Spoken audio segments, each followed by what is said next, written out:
Good morning. Good morning, D3. Thank you very much for having me. Thank you for getting up early to hear me talk about digital ad fraud. I'm talking about a scary topic, but actually I come with an optimistic message. Right? You see the title of the presentation is Digital Ad Fraud, Light at the End of the Tunnel. What I'm going to talk about today is we're going to take a quick look back at the past 10 years and why I call it a dark tunnel.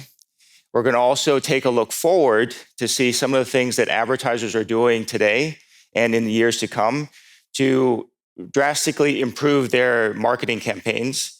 And finally, we're going to kind of roll up our sleeves a little bit. I'll show you some of the technology. I'm a data guy, so I like to show data and analytics.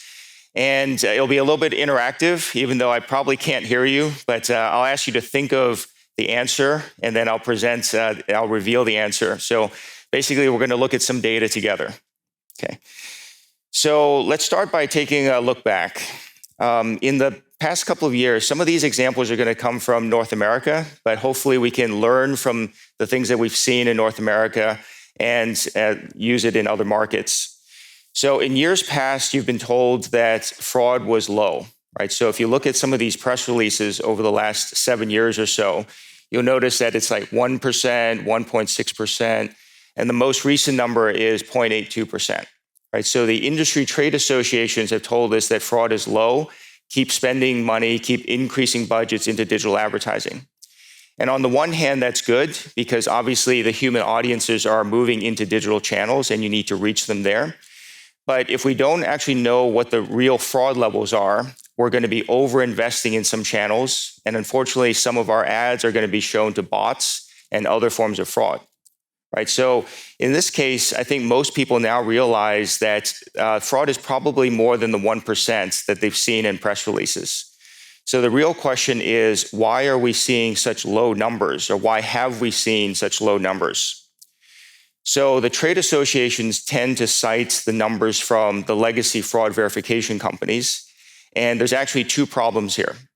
So on the left-hand side, you'll see that the bots are stripping out the detection tags. So we're going to get really granular here. You'll actually see a code snippet here where they're deliberately looking for the detection tags of the verification vendors and stripping it out. So just imagine if you were a bot and you didn't want to get caught, what would you do?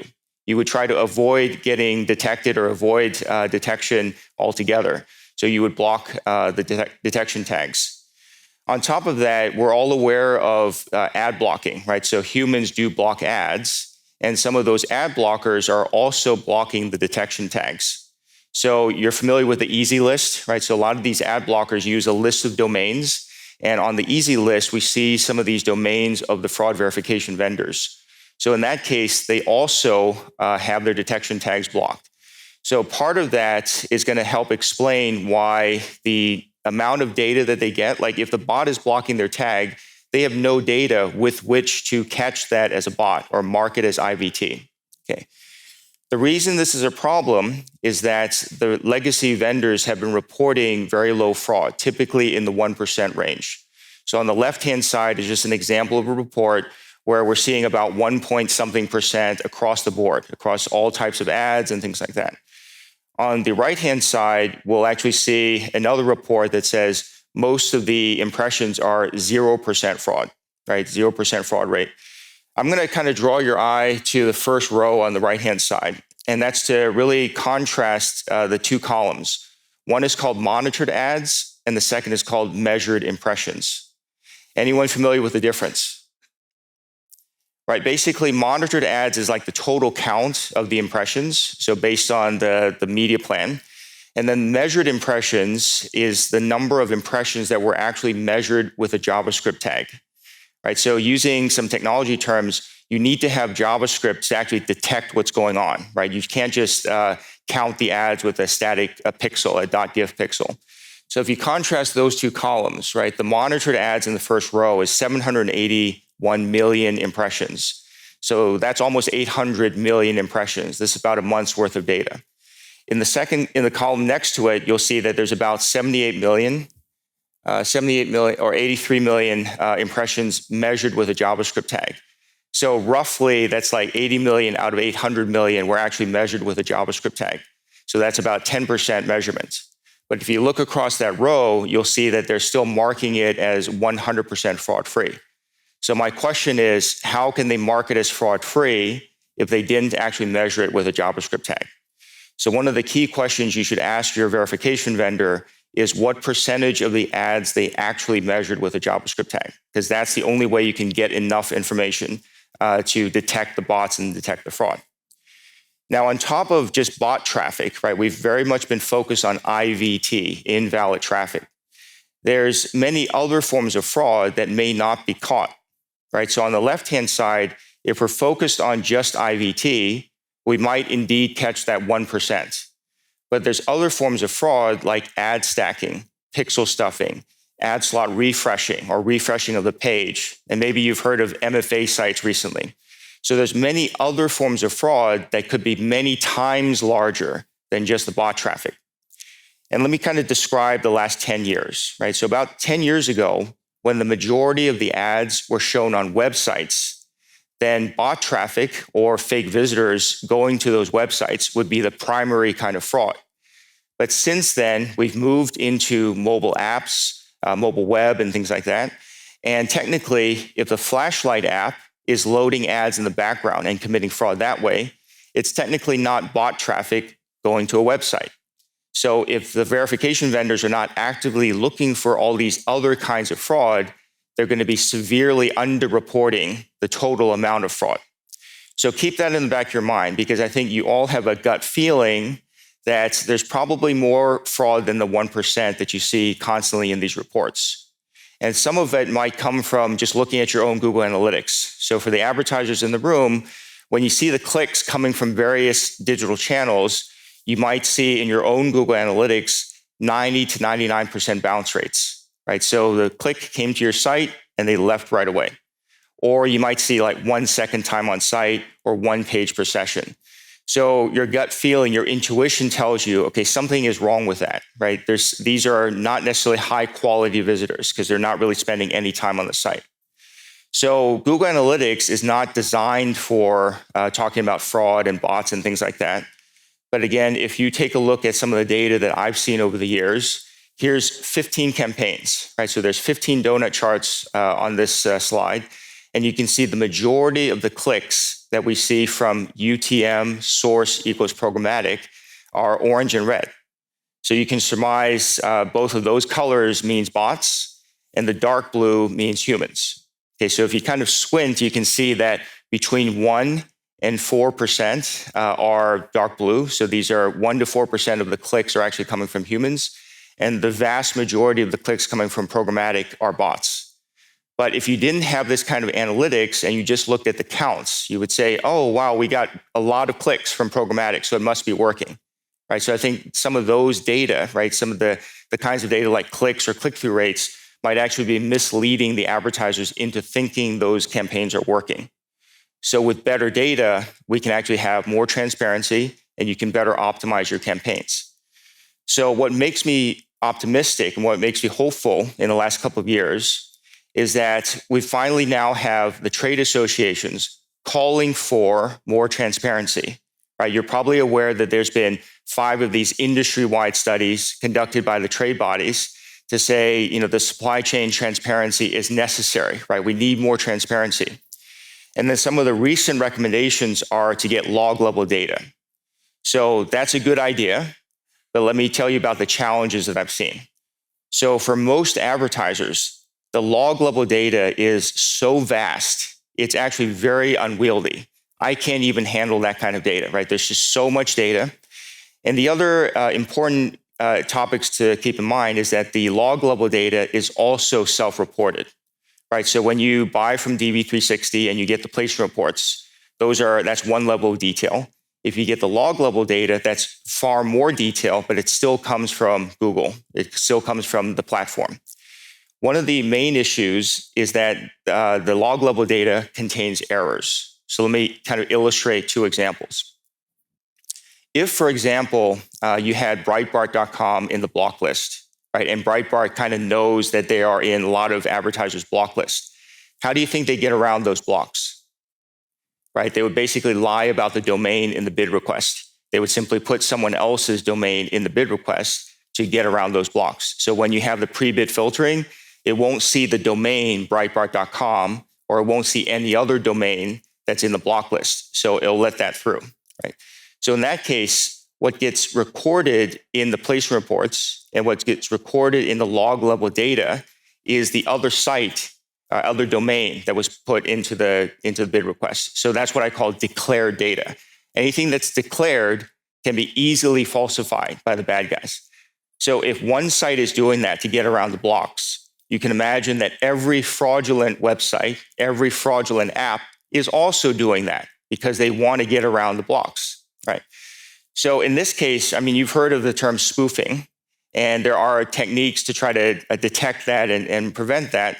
But at the time of the bid request, everything is happening so fast in milliseconds that for the most part, these things get through.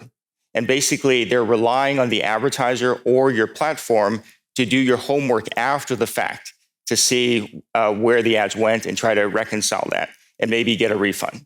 Okay, so getting log level data is a good idea, but it's pretty hard to use because it's so vast, and most advertisers don't have data scientists on staff ready to handle this kind of data. And if you remember some of the recent industry studies, like the ISBA study, when they tried to match the ads throughout the supply chain, they could only match 12%, right? So they could only track the ad all the way through the supply chain in 12% of the cases. So it's actually very difficult to use log level data. So that being said, that's kind of a look back. Let's now take a look forward, and let me explain why I'm optimistic for the next couple of years.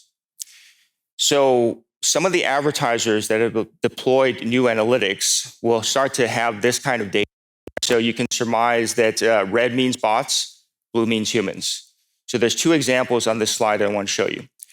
On the left-hand side would be an example of a very large campaign that we started monitoring for a large advertiser. You can see it's about 90% dark red. So there's a lot of fraud in that particular campaign. It's so large, and I would actually characterize the larger the advertiser, the more at risk they are of ad fraud because they're trying to buy too many ad impressions, right? Just try imagining buying 10 billion impressions a month. There's not enough humans on Earth to generate that many ad impressions. So in essence, they're starting to buy the quantities that are just irrational, okay? Now, even when we see this kind of data, I tell the advertiser, don't worry. Don't panic. The idea is that now that you have this kind of data, you can tell where the fraud is coming from, and you can actually start taking some actions to mitigate the fraud. If you just get the report that says it's 1% fraud, don't worry about it, obviously you didn't take any action because you thought the fraud was that low. Now that you have proper data and more detailed analytics, you can actually do something about it. So on the right-hand side, we can actually show you a quick example. Right, when we first started measuring the campaign, you can see that there's about 48% dark red. Within the first 5 days, we could tell where the fraud was coming from, right? Which domains, which apps were committing fraud, right? By using bot traffic and other fraudulent techniques. Once we added them to the block list, you can actually see we cut the dark red in half. Okay, so these are things that we can act upon very quickly. So the idea here is that you could process the log level data, but does it help you get to the business answer or to answer your business question? What sites and apps do we turn off now? How do we make our campaigns better? So if we can do this with new analytics and not have to process the log level data, hopefully you can see that this is a more efficient way of doing that. And on top of that, in addition to kind of optimizing away from the fraud, right? You want to avoid as much of the fraud as possible. When we have the dark blue here, so dark blue means humans, you can not only optimize away from the fraud, but you can also optimize towards the humans. Okay, so kind of keep that in the back of your mind. So I'm going to talk through one example on the left-hand side. So you see 3 paid display sources, A, B, and C. And you see the relative amounts of dark red and dark blue. So if you were optimizing this campaign, which one of these sources would you allocate more money to? And which one of these sources would you allocate less money to? I'll give you a second to think about that. Should be pretty obvious. Right, so obviously I would actually reduce spend on A and start increasing spend on C. These are all paid display, so it's the same type of ad, but now I can actually optimize my spending so that I can get more of my ads in front of humans. Okay, and then similarly, D and E, you can kind of compare. The two paid search sources are pretty much similar in terms of dark blue and very little dark red. And then paid social, you see it has a lot of dark blue. So in this case, it helps you answer the business questions. How do I reallocate my dollars across the channels or within a particular media type to then optimize more of my ads shown to humans? So this is an example, right? In contrast to the earlier chart that you saw where we had 90% dark red, this is a better managed campaign. So now you can see the dark red is pressed down a lot lower, and you actually start to see some of the dark blue come into the picture, right? So these are now ads shown to humans. Okay, so we can see this in ad measurement. And on top of that, if we have the code on the landing page of the advertiser, right, we can see the clicks coming through to the landing page. And this is a great example where most of the clicks that we see are dark blue, meaning humans, right? So remember the chart a few slides ago where we had 15 donut charts that were mostly orange and red and very little dark blue. Now we have a situation where we can actually see a lot of dark blue on the landing page. So these are the clicks coming from humans. And on top of that, we want to look at whether the humans that arrived on the landing page did anything else. So on the three things on the right-hand side, you'll see touch events and also clicks. So what portion of the visitors who arrived actually went on to do something else? Because if you imagine, if a human deliberately clicked on an ad, that means they're kind of curious, they want to find some more information. When they arrive on the website, they're likely to do something else, like move the mouse, click something, touch the screen, or things like that. So those are the kinds of things that we look for. And once you have that kind of information, you can now optimize for what I call attentiveness. Okay, so you've all heard of the term viewability. So viewability talks about the ad itself and whether there's an opportunity to be seen, right? 50% of the pixels in view for 1 second. Then we're now kind of focused on attention because that starts to take into account whether some user was looking at the screen, right? So they have to pay attention to the ad. Attentiveness is kind of the next step beyond that because now we're measuring on the landing page of the advertiser to see if the people who arrived from these paid campaigns actually did something else. Okay, so now we have two examples, source one and source two. Right, on the left-hand side, we have source one. If you look closely in the green highlight, you'll see that there's about 20-something, 30% of the users actually went on and did something, right? These are clicks.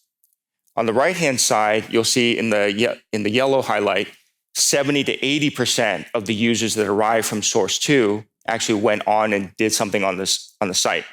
So if you were looking at these two sources, which would you allocate more budget to? All right, so obviously to source two, because the humans that arrived from source two were more attentive. They went on and did, a greater portion of the humans went on and did something else.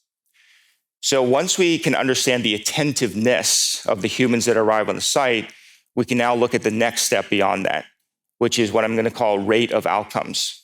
Okay, so the two bar charts on the left-hand side show you that the cost, like the CPMs, do go up. So you can imagine, for the last 10 years, advertisers have been chasing lower and lower CPM prices, thinking that they were saving cost. But in fact, by doing so, they were actually showing more of their ads to bots and on places they don't actually want their ads to go. So in the next couple of years, as we start to optimize for humans, we're actually going to see the CPMs go up. Now, the question is that okay? Right? You would think, oh, I'm spending more money. But even if the CPMs go up, you can see that the efficiency on the third bar chart goes up even further. So one of the things that I look at would be kind of the rate of conversions. So you can see in the legend, it's conversions per click. So of the clicks that arrived on the landing page, what portion of those went on to do a conversion? Right, so the way this ties back to attentiveness is that the more attentive the humans on your site, the more likely they are to convert. Right, so there's a straight line between attentiveness and the ultimate conversions, even for those advertisers who may not see e-commerce transactions on their site.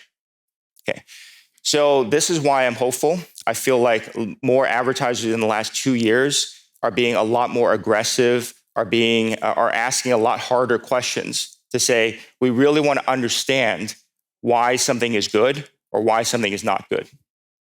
So in this very last section, let me actually show you some more data, because I love data. And you can kind of see the types of information that we're looking at. So these are a little bit small, but because it's on this giant screen behind me, you'll see that there's 10 examples of bot traffic on sites. And you can see how diverse the bot activity is.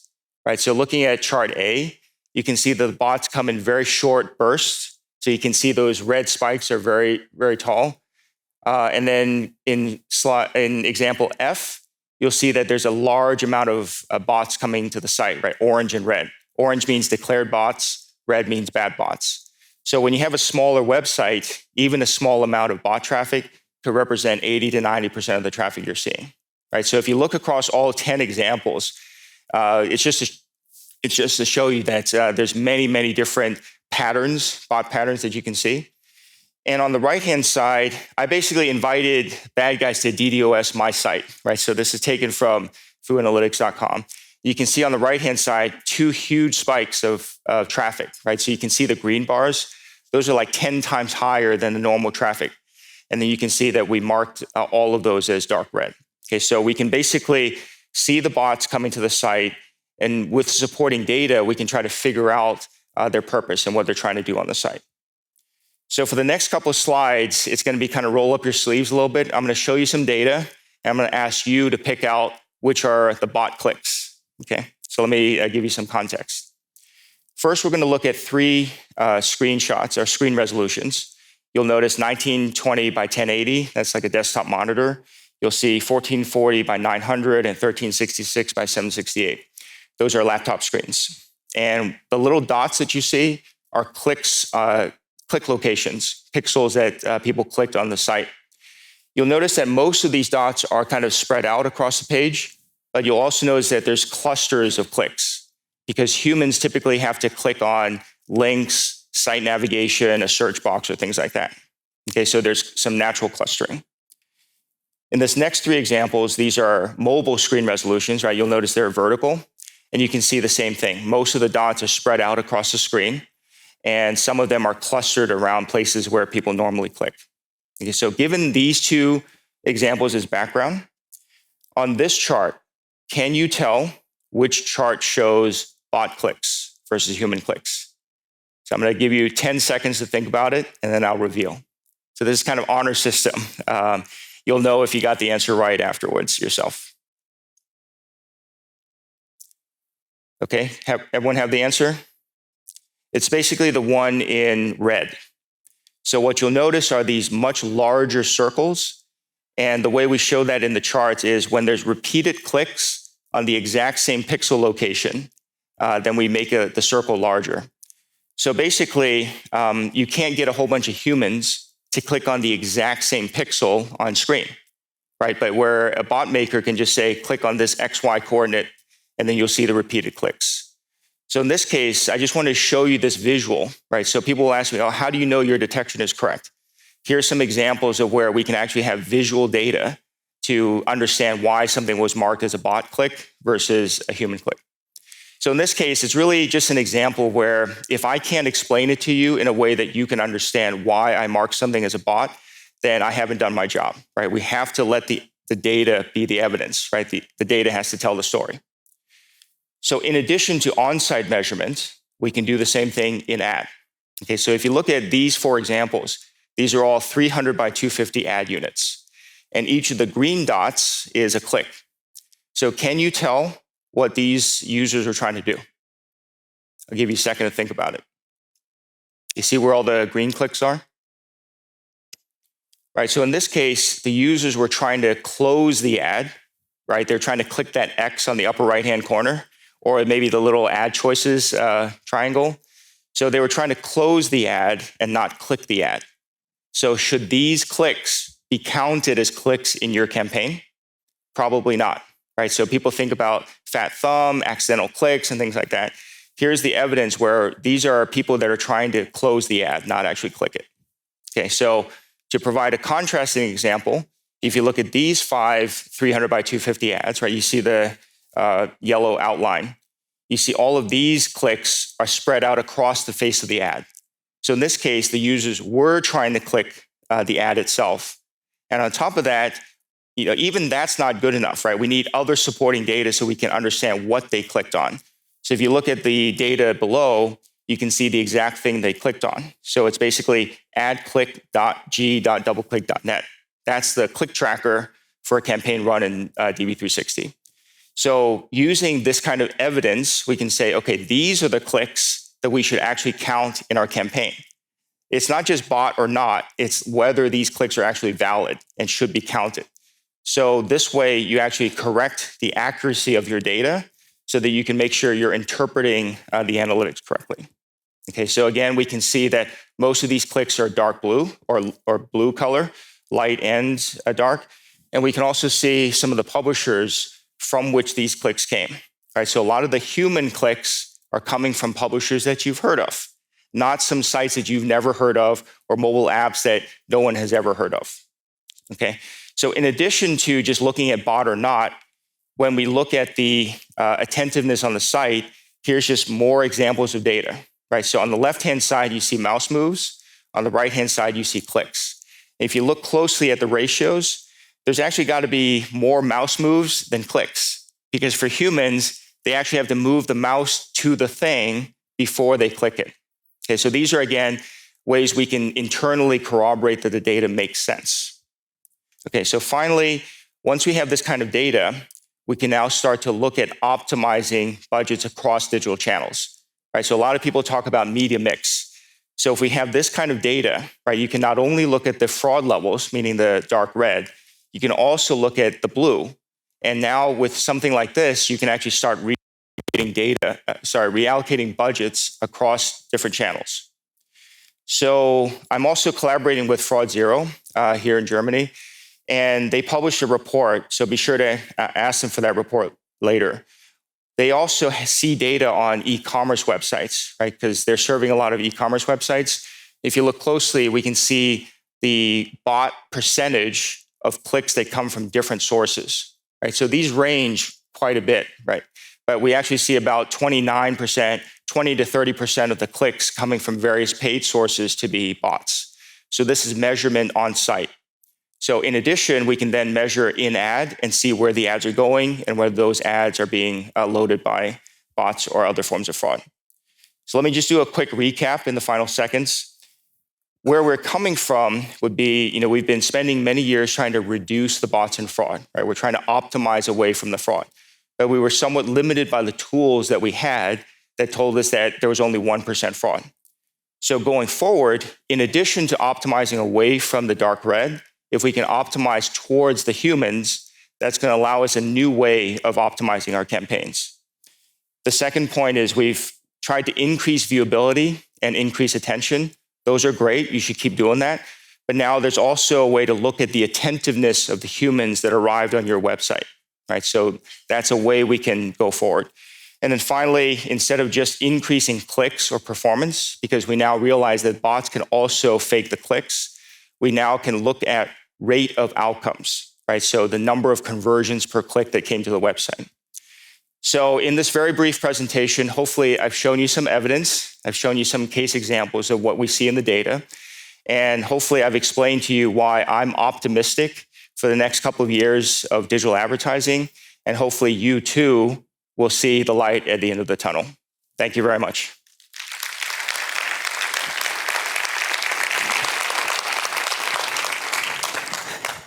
Thank you very much, Augustine, for the insights. And we've got a bunch of questions. All right. So I shall start right away. How can you actually detect ad fraud, since you mentioned that fraudsters use evolving hiding technology? How can you win the battle against bad actors? So in studying this for the last 12 years, there's some more advanced bots and there's some less advanced bots. And the bad guys, the philosophy is they're not going to work harder than they need to. So for example, if you're buying ads on a CPM basis, all the bots have to do are just load the ad impressions. If you're buying ads on a CPC basis, cost per click, they will also click on it.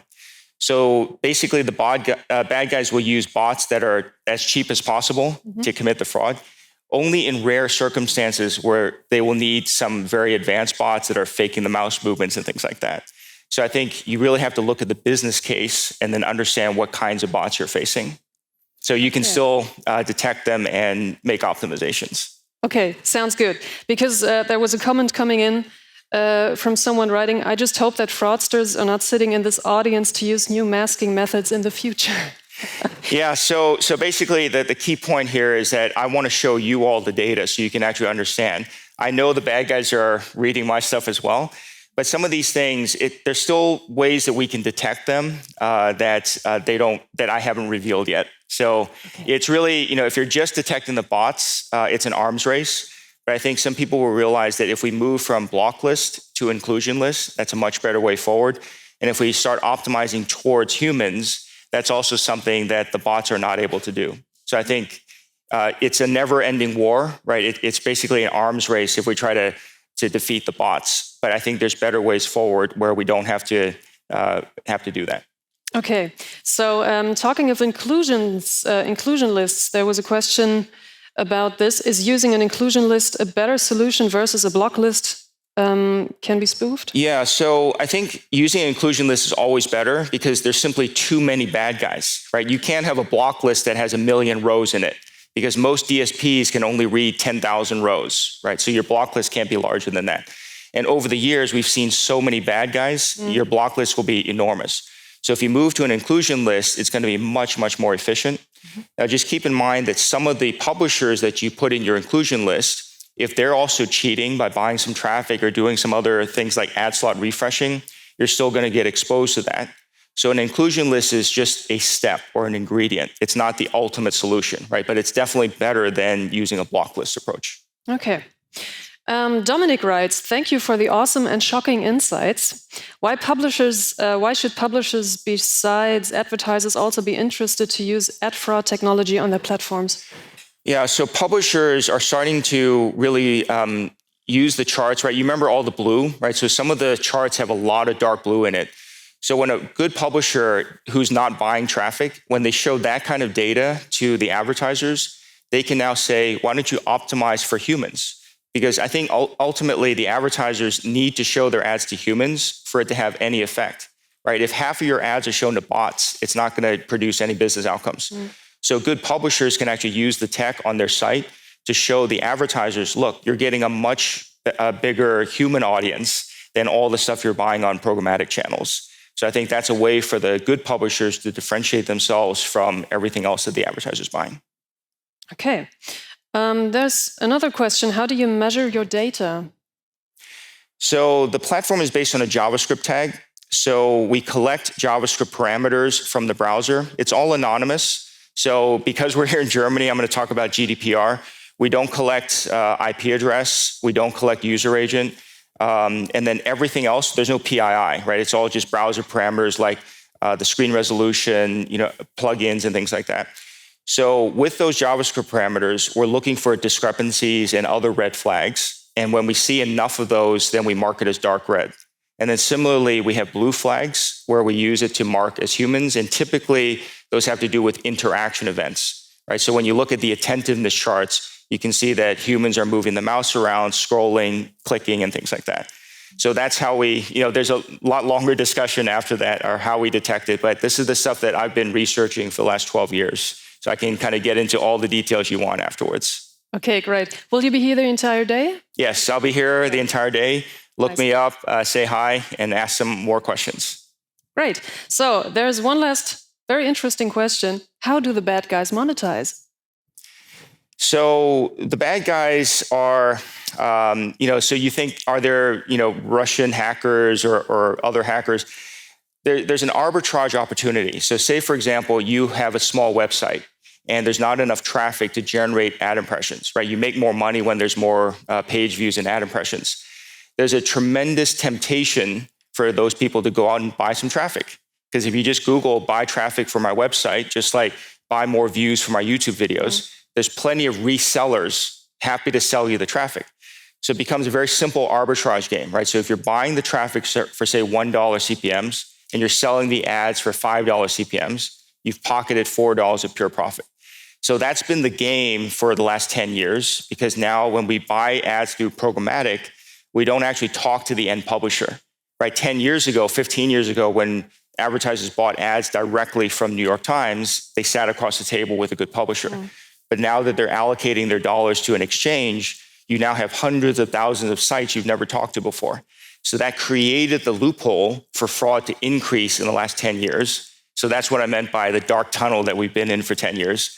But I'm finally now hopeful that advertisers are being much more aggressive, asking much harder questions, and really looking at the campaign results and seeing if it's actually driving outcomes.